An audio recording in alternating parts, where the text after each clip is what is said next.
Correction du DS5 sur mouvement et interaction. On vous disait dans l'exercice 1, la noix de coco est le fruit du cocotier.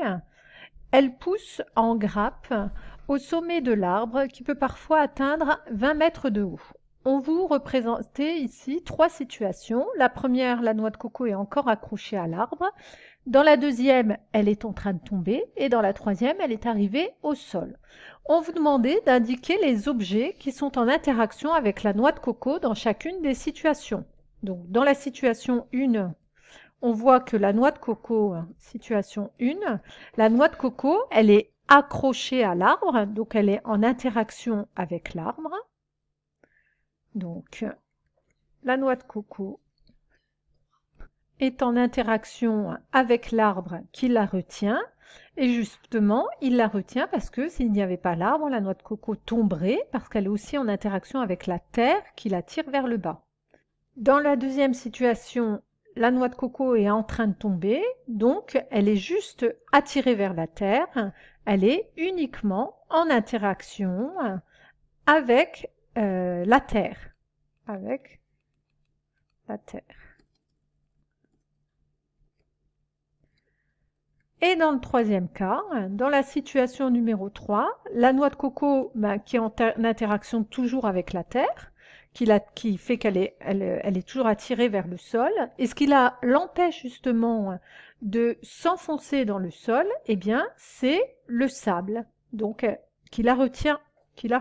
Donc la noix de coco est en interaction avec la terre et le sable. Question suivante. Étude de la situation numéro 1. Dans la situation où la noix de coco est encore accrochée au cocotier, donnez les caractéristiques, sens, direction et point d'application de là où les forces qui s'exercent sur elle. Donc on va déjà parler de la force exercée, donc dans la première cas, exercée par l'arbre sur l'objet, qui est ici pour nous la noix de coco. Alors, c'est l'arbre la retient, donc elle est vers le haut, verticale, donc verticale, vers le haut. Et cette force qui serait dirigée vers le haut, elle commence au point de contact entre la noix de coco et l'arbre.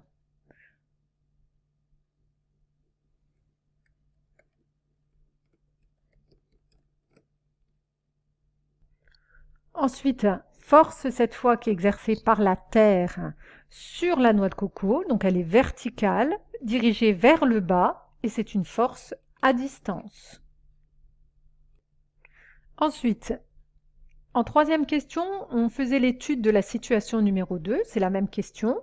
Là, cette fois, on a dit que la noix de coco était juste en interaction avec la terre. Donc cette force exercée par la terre, comme tout à l'heure, elle est verticale, elle est vers le bas et c'est une force à distance. Et enfin, le troisième cas, où on retrouvera toujours la force exercée par la terre. Donc, on a toujours la force exercée par la terre sur l'objet qui est verticale vers le bas et c'est une force à distance. Et puis là, on a dit qu'il y avait aussi la force exercée cette fois par le sable. On va changer par le sable, qui elle est une force verticale et vers le haut, puisqu'elle retient, et c'est une force qui s'exerce au point de contact entre l'objet et le sable.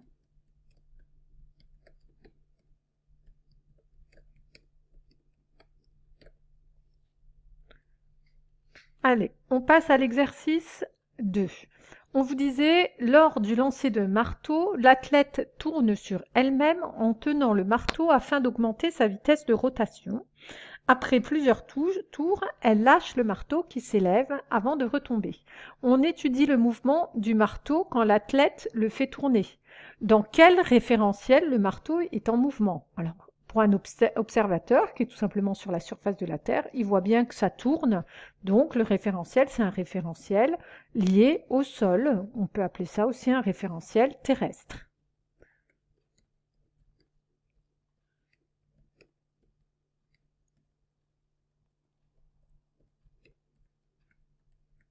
Alors, dire que c'était le référentiel lié à la sportive est faux, parce que tant qu'elle est en train de le faire tourner, ben, entre la boule et la sportive, on est toujours à la même distance, donc l'un par rapport à l'autre ne sont pas en mouvement. Donc on ne pouvait pas utiliser la sportive comme référentiel.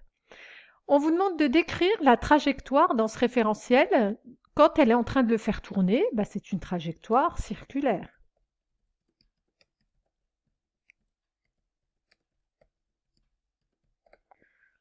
On vous disait, la Polonaise AW a gagné le concours de lancer de marteau aux Jeux Olympiques de Rio avec un G à 82,29 mètres, donc on a la distance, et le marteau a parcouru cette distance en 4 secondes. On vous demandait de calculer la vitesse. Donc la vitesse V, c'est égal à D divisé par T.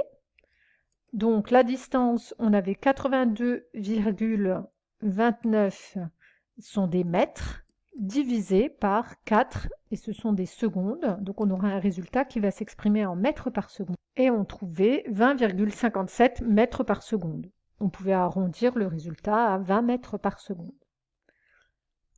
Exercice 3, on vous disait que Amélie possède depuis peu un scooter. Elle envisage d'aller chez son ami Evan qui se trouve dans la ville voisine.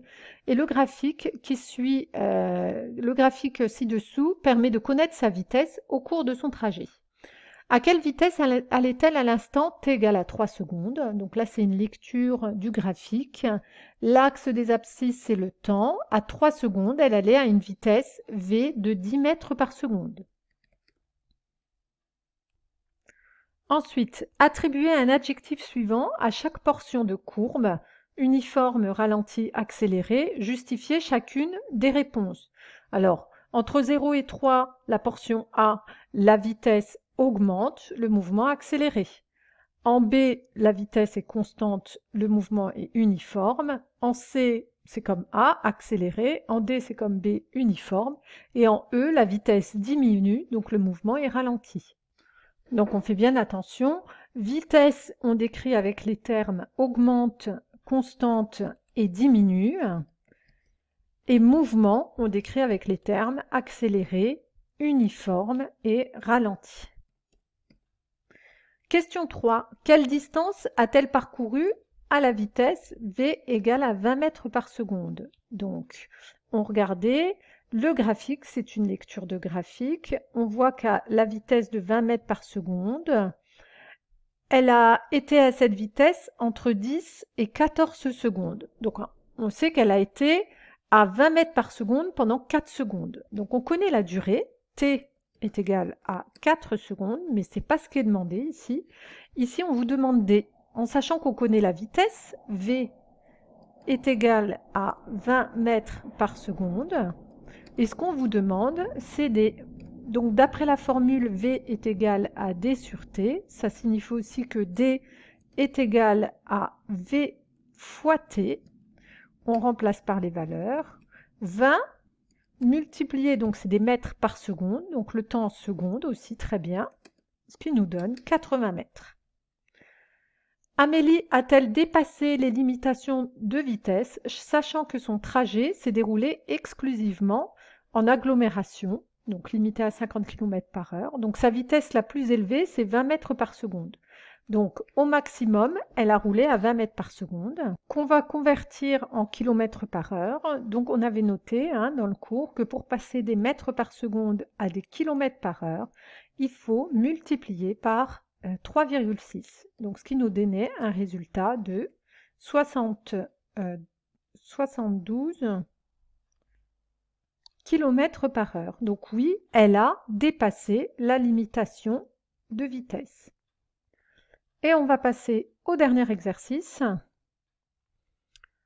On vous parlait d'un saut en parachute avec 3 phases de mouvement. On vous demandait pour chaque phase de décrire l'évolution de la vitesse. Donc c'est la vitesse en fonction de la durée, donc en fonction du temps. Là, dans la phase 1, on voit que la vitesse augmente. Dans la phase 2, la vitesse diminue. Et dans la phase 3, la vitesse est constante.